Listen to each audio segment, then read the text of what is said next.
ಒಂದು wild life ಸೆಂಚುರಿಯನ್ನು denotify ಮಾಡ್ತಾ ಇದೆ. ಒಂದು ರೀಸನನ್ನು ಸಹ ಕೊಡ್ತಾ ಇದೆ.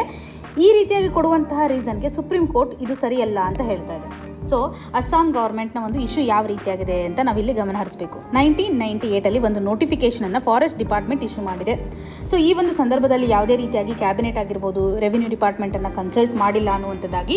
ಸೊ ಇವಾಗ 26 ಇಯರ್ಸ್ ಓಲ್ಡ್ ಆಗಿರತಕ್ಕಂತಹ ಈ ಒಂದು ನೋಟಿಫಿಕೇಷನ್, ಇದರಲ್ಲಿ ಪೊಬಿತೋರಾ ವೈಲ್ಡ್ ಲೈಫ್ ಸೆಂಚುರಿ. ಸೊ ಇಲ್ಲಿ ಯಾವ ಒಂದು ಪಾಪ್ಯುಲೇಷನ್ ಇದೆ ಅಥವಾ ಎನಿಮಲ್ ಪಾಪ್ಯುಲೇಷನ್ ಹ್ಯಾಬಿಟೇಟ್ ಆಗಿದೆ ಅಂತಂದರೆ ರೈನೋಸಾರಸನ್ನು ಕಾಣ್ಬೋದು. ಸೊ ಲಾರ್ಜೆಸ್ಟ್ ರೈನೋ ಪಾಪ್ಯುಲೇಷನನ್ನು ನಾವಿಲ್ಲಿ ಕಾಣ್ತಾ ಇದ್ದೀವಿ. ಸೊ ಇಲ್ಲಿ ಇಮೇಜ್ನ ಮುಖಾಂತರ ಅಬ್ಸರ್ವ್ ಮಾಡ್ಬೋದು. 1 ಹಾರ್ನ್ ರೈನೋಸಾರಸಸ್ಗಳ ಅವೈಲಬಿಲಿಟಿಯನ್ನು ನಾವು ಕಾಣ್ತಾ ಇದ್ದೀವಿ.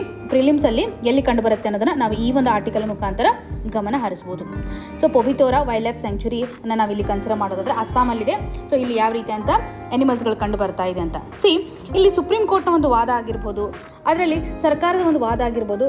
ಸರ್ಕಾರ ಏನು ಹೇಳ್ತಾ ಇದೆ ಅಂತಂದರೆ, ಈ ಒಂದು ಸ್ಯಾಂಕ್ಚುರಿಯನ್ನು ಅನೌನ್ಸ್ ಮಾಡುವಂಥ ಸಂದರ್ಭದಲ್ಲಿ ಅಥವಾ ಡಿಕ್ಲರೇಷನ್ ಮಾಡ್ತಕ್ಕಂಥ ಸಂದರ್ಭದಲ್ಲಿ ಇಲ್ಲಿ ಕೆಲವೊಂದಿಷ್ಟು ವಿಲೇಜಸಲ್ಲಿ ಇರ್ತಕ್ಕಂತಹ ಜನರ ಮೇಲೆ ಯಾವುದೇ ರೀತಿಯಂಥ ಕನ್ಸರ್ನನ್ನು ತೆಗೆದುಕೊಂಡಿಲ್ಲ. ಫಾರ್ ಎಕ್ಸಾಂಪಲ್ ಮುರ್ಕಾಟ ಆಗಿರ್ಬೋದು, ಮಯೋಂಗ್ ಆಗಿರ್ಬೋದು. ಸೊ ಇಲ್ಲಿ ರೀಸನ್ಸ್ಗಳನ್ನು ನಾವು ಕಾಣ್ಬೋದು. ಥೆಂಗ ಬಂಗ ಅಂತಕ್ಕಂಥ ರೀಸನ್ಸ್ಗಳು ಇಲ್ಲಿ ಏನು ಹ್ಯಾಬಿಟೇಟ್ ಆಗಿದ್ದಾರಲ್ಲ, ಜನರು ವಾಸವಾಗ್ತಾ ಇದಾರಲ್ಲ, ಸೊ ಅವರ ಒಂದು ಪರ್ಮಿಷನ್ನ ತೆಗೆದುಕೊಳ್ಳುವಂಥದ್ದಾಗಲಿ. ಸೊ ಅಲ್ಲಿ ಒಂದು ಮಾರ್ಜಿನಲೈಸ್ಡ್ ಕಮ್ಯುನಿಟೀಸ್ಗಳಿದ್ದಾವೆ.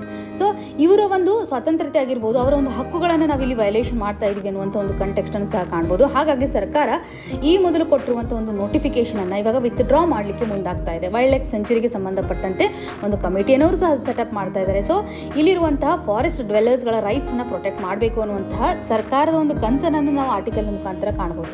ಆದರೆ ಸುಪ್ರೀಂ ಕೋರ್ಟ್ ಏನು ಹೇಳ್ತಾ ಇದೆ, ವಿತ್ಡ್ರಾ ಮಾಡುವಂತಹ ಸಂದರ್ಭದಲ್ಲಿ ಸೊ ಇವಾಗ ಸರ್ಕಾರ ಡಿನೋಟಿಫೈ ಮಾಡ್ತಾ ಇದೆ ಅಂತಂದರೆ ನ್ಯಾಷನಲ್ ಬೋರ್ಡ್ ವೈಲ್ಡ್ ಲೈಫ್ನ ಒಂದು ಪರ್ಮಿಷನನ್ನು ತೆಗೆದುಕೊಳ್ಬೇಕು ಅಂತ ಸುಪ್ರೀಂ ಕೋರ್ಟ್ ಇವಾಗ ಡೈರೆಕ್ಷನನ್ನು ಕೊಡ್ತಾ ಇದೆ.